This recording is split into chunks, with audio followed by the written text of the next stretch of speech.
What's going on, everybody? Welcome to Beyond the Screen. It's your girl Jasmine. This video I am going to be talking about Floribama Shore episode number 7. Katrina!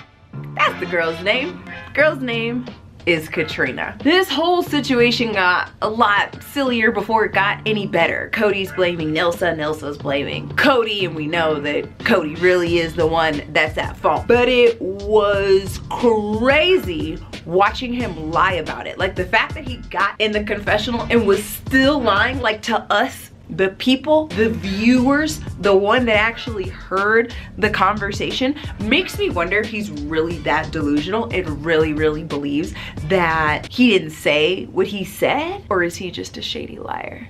The world may never know. And I was feeling really bad for Nilsa, because then everybody else is going to the confessional like, man, forget her. She's always stirring the pot and causing drama and this, that, and the other, and whoop-de-whoop-de-whoop. But I respected her a lot for standing her ground and going and having like the follow-up one-on-one conversations, because then folks started to hear her out, and it was like, okay, maybe Cody is the problem. I was like, all right, maybe there is some hope in these people. And then Cody's dad called to tell him that his papa passed away, and Cody was really sad, and so everybody forgot that they were mad at him and everything was fine. And then Cody went to go be with his family in their struggling time. Now, in light of all of the drama, all of the roommates decided that they wanted to have like a family day. Like, yeah, everybody call your family over, everybody's gonna come, it's gonna be great. Everybody's parents said they're gonna come, except for Jeremiah's, but Jeremiah has his weird brother, so his brother's gonna come, which is so exciting for Nilsa, right? Because she loves him and he's amazing, and that's who she wants to be with, even though she's only known him a week and only hung out with him for a day or two. But that's what happens when you sleep with someone that you don't know. You don't give up the cookies that soon. You keep the cookies to yourself. And he's ugly. Like, she can do better. Like, ugh.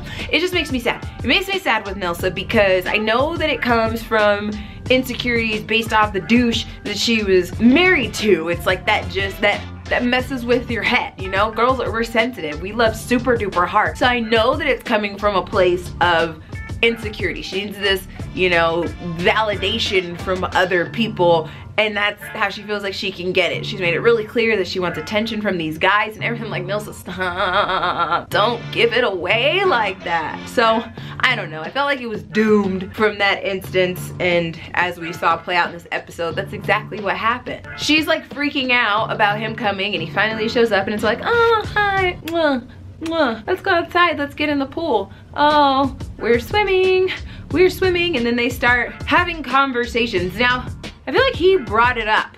They confused me with all the arguing about it at the end of the episode, but I was pretty sure that he's the one who was like opening up the talking conversation. I don't remember her just coming from completely left field like, oh, I call my ex when I'm drunk to tell him that I love him. Like, that's not what happened. She still shouldn't have said it, but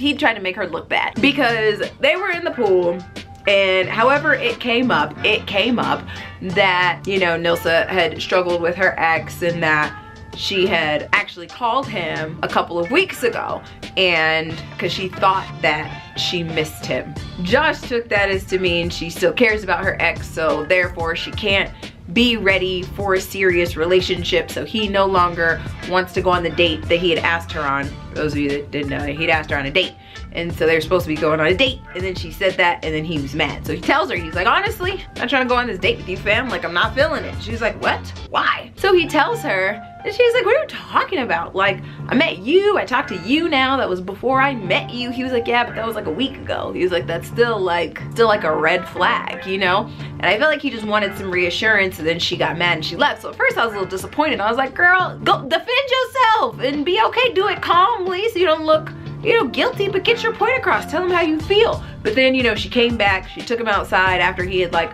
told all the boys and made her look crazy. They go outside, she like tells him how she feels, and he's still like, nah, I'm not feeling it. Poor Nilsa. And like, I respected like him for like being honest, you know. If he feels like that was a red flag, it was a red flag. It's only been, you know, a week. We've only kicked it, you know, a couple times. I know, got some booty, but I'm gonna dip out while I can. And then Nelson's just left standing by herself. It's sad. And I felt really bad for her. So she's like, I'm going home. I was gonna like abandon her whole experience for this guy she barely knows. And it's like, you know, that's super clingy behavior, but it comes from her insecurity. So we gotta pray for Nelsa that she can realize her worth outside of these stupid boys and go be the queen that she was destined to be. Now Amy comes in clutch as a good roommate, convinces Nelsa to stay, and is like, let's go out, we're gonna go boogie, turn up, turn up. She's like, we didn't even have to go to the bar that they're going. But Nelsa was like, no, I want him to see how good I look and how much fun I'm having. So they go, you know, she's dancing, she's having her drinks, you know, getting her twerk on, and he's minding his business, talking to other girls, and she completely flips out. She's upset, and she's like, he's such a douche, and oh my god, and she continues to obsess over this idiot. Why she likes Jeremiah and Josh, I have no idea. They're ill. Like, why? They suck. Like, they really are douchebags, but that didn't happen today. It's been that way. But we'll move past Nelsa, and we're gonna talk about Jeremiah's dancing really quick. You know, I'm just out there on the dance floor doing what I do best.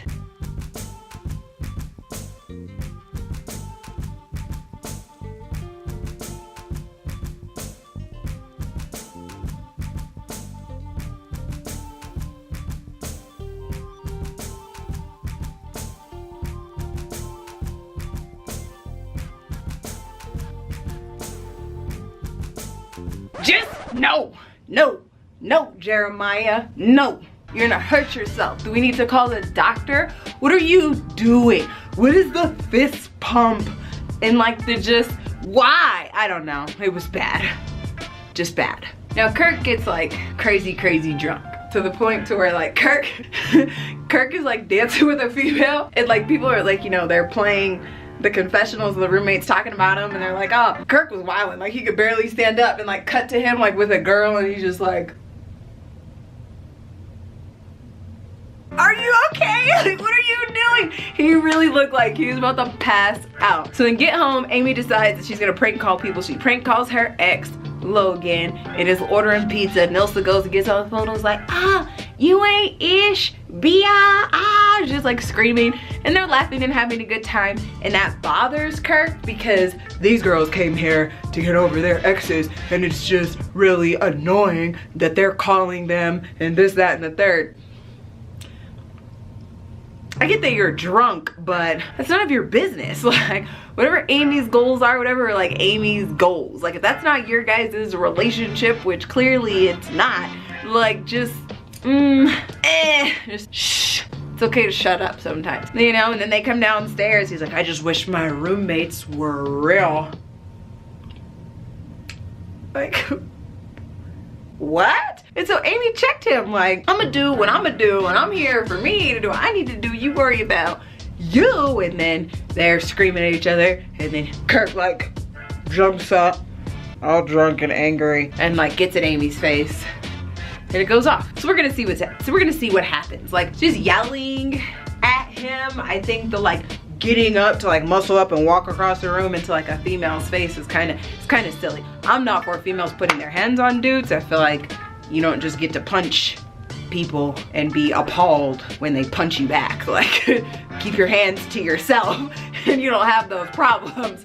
Not to like, you know, I don't support woman beating or anything, but like I feel like that's the concept. Like, it kills me when like females feel like they can come at a dude like a dude and be, you know, putting hands and things like that. Now, like, if like a female like, you know, pushes a dude and he like beats the crap out of her, like obviously that doesn't work. But I don't know, I've seen some videos on World Star, and like decent sized females be punching dudes in the face and are flabbergasted when they get smacked. And it's like, well, chivalry is dead, sweetheart. Like, don't be trying to fight dudes that are even close enough to your face to be screaming at you. That's not the person that you want to hit. Like, go find somebody smaller. So I don't know. I don't like how quick he is to like pop up to like go be in her face. Like, she's a female. She's hyped, she's yelling. You want to yell back, okay, but to go walk over like you're about to do something is a bit much, drunk or not. And like for me, you can't handle your liquor, stay away from it. Like, stop. So, I don't know. We'll see how all of that transpires next week, but let me know how you guys feel about it. Kirk irritates me. The boys in this house irritate me. I rock with the females. They're cool, you know, they make me laugh. But like Cody and all that, like Gus is funny. I like Gus, but the rest of them, whack. We'll see how the rest of the season goes. Get in those comments, let's talk about it. If you enjoyed this video, smack that like button. If you want to see more videos from me, go ahead and hit that subscribe button. As always, I love and appreciate each and every one of you. Until next time, God first, God bless.